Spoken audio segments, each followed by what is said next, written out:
Welcome back to Learning Buddy. This is Sir Marvin. At sa episode na ito, ituturo ko sa inyo kung paano natin i-edit ang ating profile para magiging secured siya, no?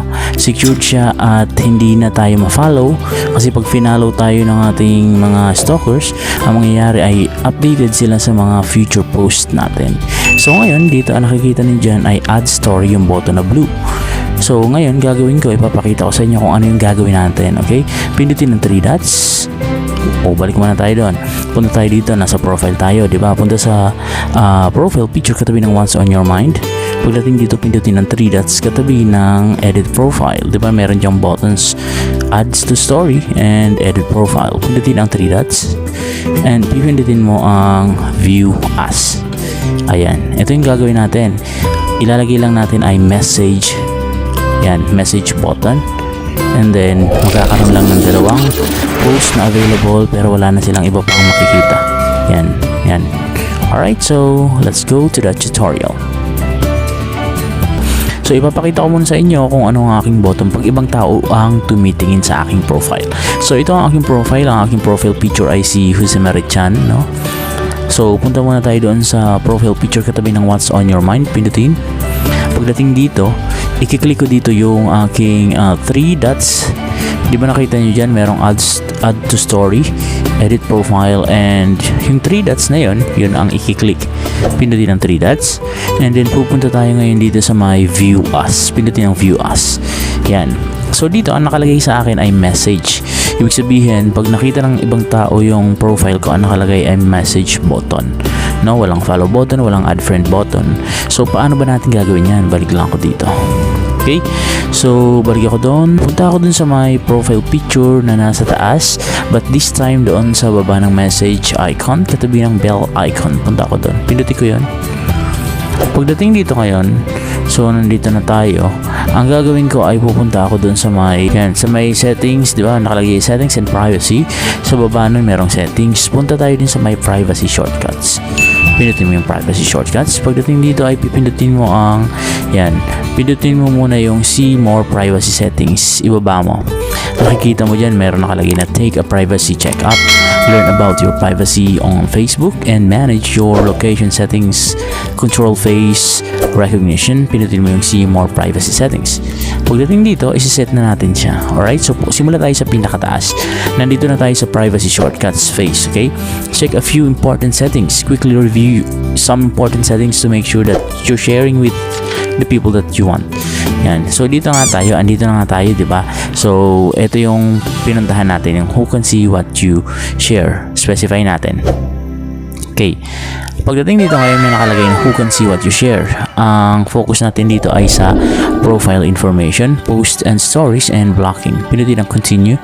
Pagdating dito, may nakalagay dyan ng mga information. So email address, date of birth, hometown, relationship, current city, work, education, and friends and following. Task ko. Okay, so i-only me ko yan. Nakita nyo, naka-only me yung aking email. Itong birth date ko ay naka-public. Ipindot ko and then gawin kong only me. Yan. Pwede mo namang i-friends. Tapos itong birth year, i-only me ko rin. Punta ako dun sa hometown, nakalagay friends, i-only me ko yan. Okay, so only me. Yan, nakita nyo yung current city, yung work, education. Yan. Tapos dito sa baba nakalagay friends and following. Naka-only me lahat yan. I-only mo lahat or pwede namang friends. Okay, basta wag lang i-public.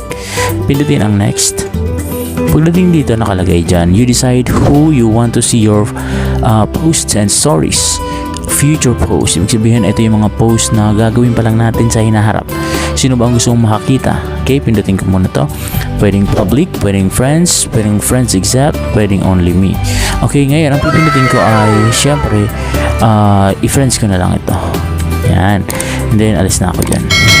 Punta naman ako dun sa stories. Sa mga stories mo, sino ang gusto mong makakita, sino ang ayaw mong makakita. Okay, so, pindutin natin yung friends. So kung gusto mong makita, yan, sinample ko to yung mga pinsan ko nung nakaraan, pati yung ibang kakilala. Okay, so dito pwedeng i-friends lang, i-hide story from. Halimbawa ito, ay naka-check yung pinsan ko. Halimbawa ito, yung ayan, no, i-hide ko yung story ko sa kanila, sila yung mga hindi makakita ng Facebook stories ko. So ngayon hindi mo na ako maglagay, so alisin ko to, and then sa custom meron din sa comments. Kung gusto mong i-off yung comments sa Facebook story, i-enable mo lang ito. Yan, ibig sabihin wala na makakapag-comment sa Facebook stories mo kahit sino, okay? Kasi merong ibang umi-epal now. Sa baba may nakalagay other settings, stories you've muted. Yan, ano ba yung mga stories you've muted? Sino bang minute natin? Ito, sila yon, no? Ito yung mga kakilala ko na minute ko ang kanilang story. Then balik ako dito, and then sa baba may nakalagay always share to Instagram. Pag in-enable ko ito, lahat ng post ko ay ma-share sa Instagram. Pag din-disable ko, ang mga post ko sa Facebook ay hindi ma-share sa Instagram. So dahil tamad ako, enable ko to para lahat ng post ko sa Facebook nandun na rin sa Instagram. Okay, tamad tayo Okay, in-update. So yung binago ko kanina, wala na yun doon. And then sa baba may nakalagay na limit post or limit past post rather. So nakalagay dyan, kapag pinalitan daw natin ito, no, lahat ng friends natin, no, ang makikita nila dito na past post ay limited lang. Tapos yung hindi natin friends, syempre hindi makikita ang mga past post natin. Ipindot ang limit and i-limit lang. Alright, so pindutin ang next.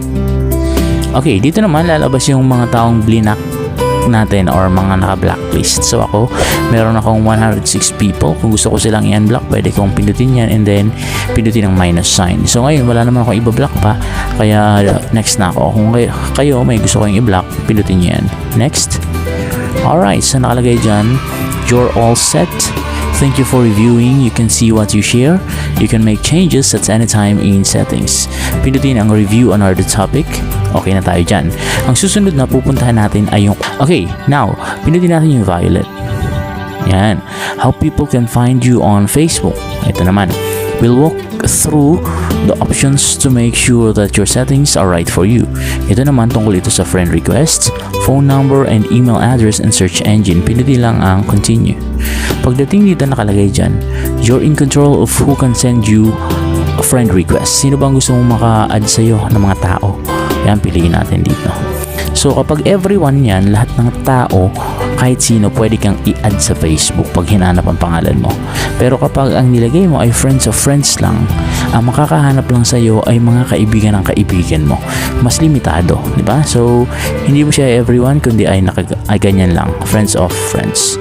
Back na ako and then next na ako. Now, sa susunod, nakalagay dito, sino ang gusto mong makakita ng account mo gamit ang phone number mo or email address. For example, yung kaibigan mo, meron siyang number mo. Mahanap ko niya kapag blinak mo siya or for example, hindi kayo friend, pag hinanap niya yung number mo sa Facebook, mahanap niya yung account mo. Same as with the email address. Kapag nalaman niya yon, itatype niya, malalaman niya kung ano ang Facebook mo. Alright, so dapat yan ay naka-only me lang. Next na tayo. And then dito nakalagay search engines, kagaya ng Google, Bing, Firefox, at kung ano-ano pa mang browser can link to your profile to help people find you more easily.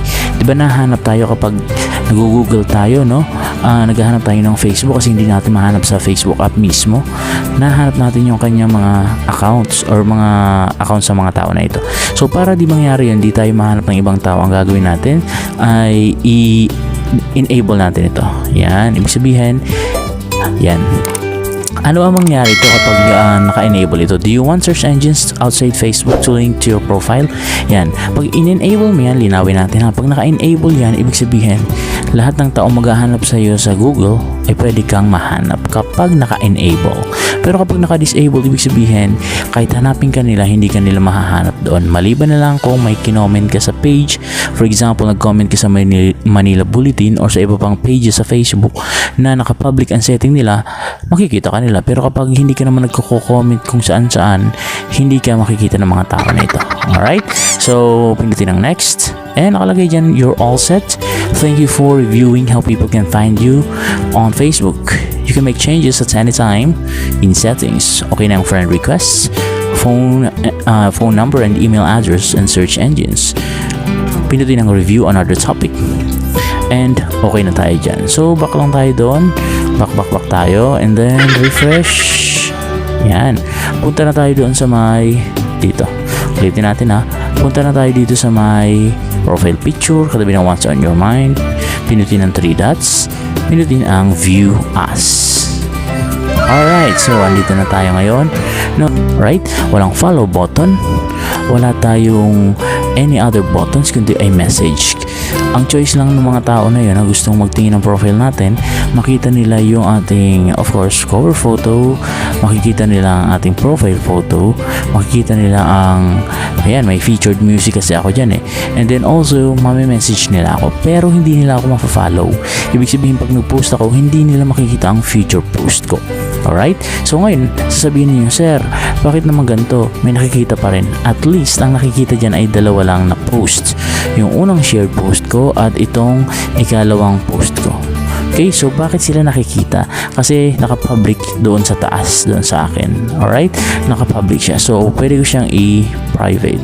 Okay? So, tingnan natin dito. Yan. Nakikita talaga yan. So, para maiwasan natin yan, i-update natin ang post natin. No? Pag in-update natin yung post natin, ito, pag ginawa kong private tong 2, ibig sabihin, hindi na nila makikita. Alright, so mas mainam ang message button kaysa sa follow button or add friend button. Okay, kasi ang message button, may message ka lang pero pwede mong i-delete or hindi i-accept.